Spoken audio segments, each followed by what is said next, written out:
assess this team's ability to make adjustments in game and I guess to tonight's game defensively and at the plate?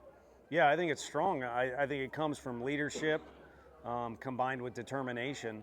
And if you got to have a group powwow about it, or as coaches, you try and influence that in the middle of the game, there's a really good chance it's too late. So it's got to come from guys like, I know you were visiting with Ensley and, of course, Simo and Burke.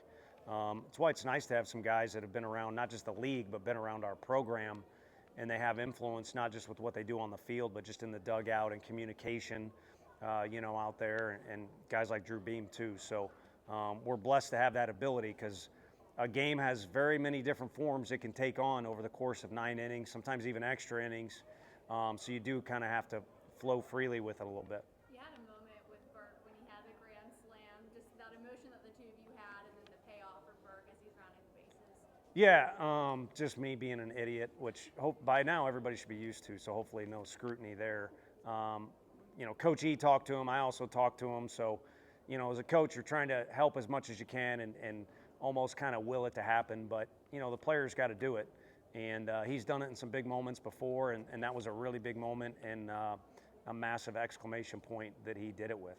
How significant was that defensive play Ensley made out the gap in the second inning, kind of limited damage?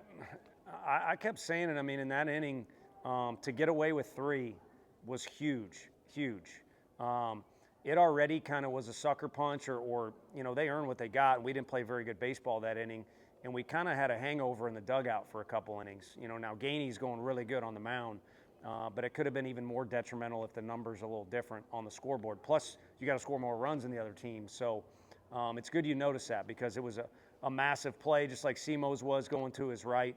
But that inning, each inning kind of, takes on its own identity as well. And, that one wasn't going well, but you need to figure out how to have a good, bad day, is what a wise man once said. And, if you're having a bad inning, you need to find a way to have a good, bad inning. And I think Drew is as set to do that, or is set up as good as anyone to do that. But he needed some help from Ensley, and Ensley did it in a big way. Yeah, I'm sure y'all would rather, and Beam would rather have something that's go a little smoother, but his ability to just sort of manage things. I mean, how just, I know you've said it a lot, but just how important is what he's able to do. Yeah, it's huge, and it's the characteristics of the really good ones. Your Redmond Walsh, it went smooth for him at times, and it's gone smooth for Drew, but what stands out more is when it doesn't, because that kind of carries a little more weight and has a little more value when the ship's real rocky, that a guy can keep it centered. And he's done that time and time again, in wins and losses for us. And this is a complete weekend that we're trying to play, and I know things will change a little bit after tomorrow, but for the most part, you're trying to play a complete game and at times a complete weekend or tournament, and it's important to have a guy like that, regardless of what the results are. How hard is it to win 9, 10 SEC series in a season? Not as hard as it is to win when you make 4 errors and the other team doesn't make any. I can tell you that. So regardless of how you do it, you want to win each series. You want to get to 2 wins before the other team does, and you'll take it any way you can. And early in the year, it kind of seemed like there was pretty consistent themes to our games, and then about halfway through SEC play, it got real erratic, at least the way we talk as coaches up there, where the games have been different and we found different ways to win. And that's very important to have that Rolodex be as lengthy or as thick as possible, for different ways that you can win. Maybe lost in the shuffle tonight is Combs. How important were those 2 innings, there at the end? Yeah, huge, because every inning affects tomorrow too, and our most important game of the season is tomorrow. And because he was efficient, we'll talk about it, but he probably makes himself available, but also kind of holds and saves the rest of the bullpen, and kind of keeps things, where they need to be in that game. And certainly anytime you can finish off the game, it's huge as well. So he did a great job of playing catch. But honestly, we kind of pumped up Beam, and you brought up Combs.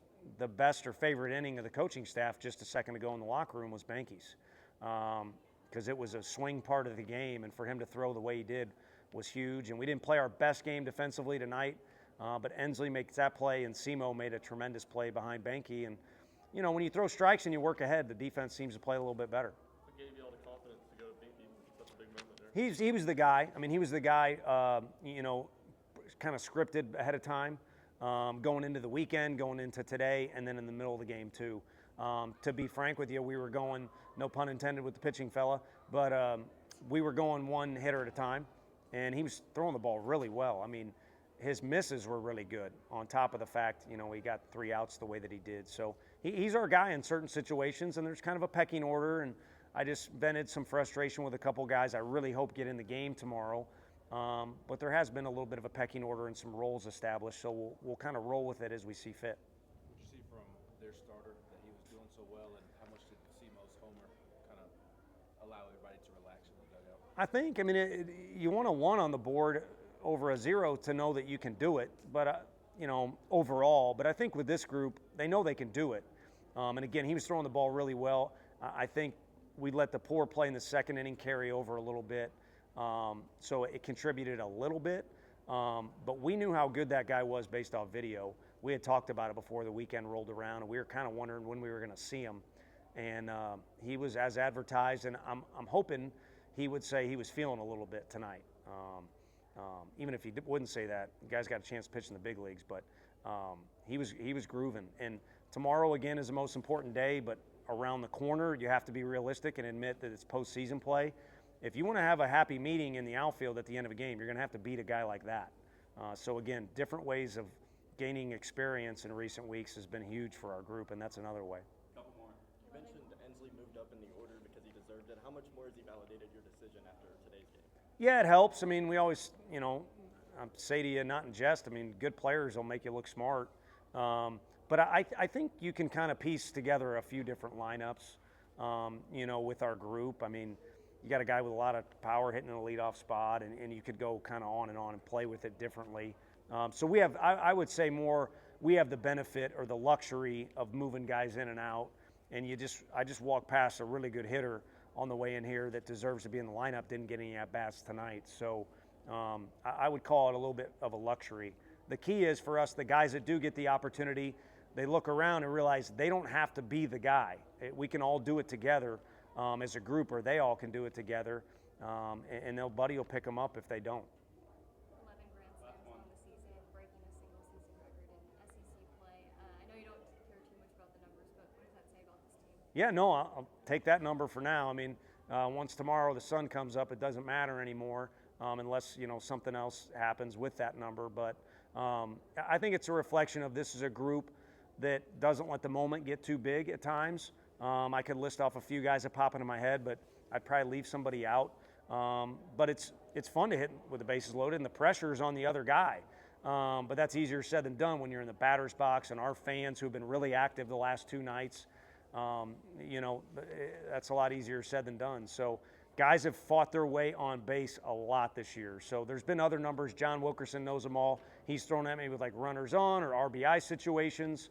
To me, that all starts with guys fighting their way on base, even if it means, like on Tuesday, the easiest example was Simo saw a bunch of pitches, put the ball in play, hard 90 down to first base, and they make an error. So we'll take it at whatever way we can get it.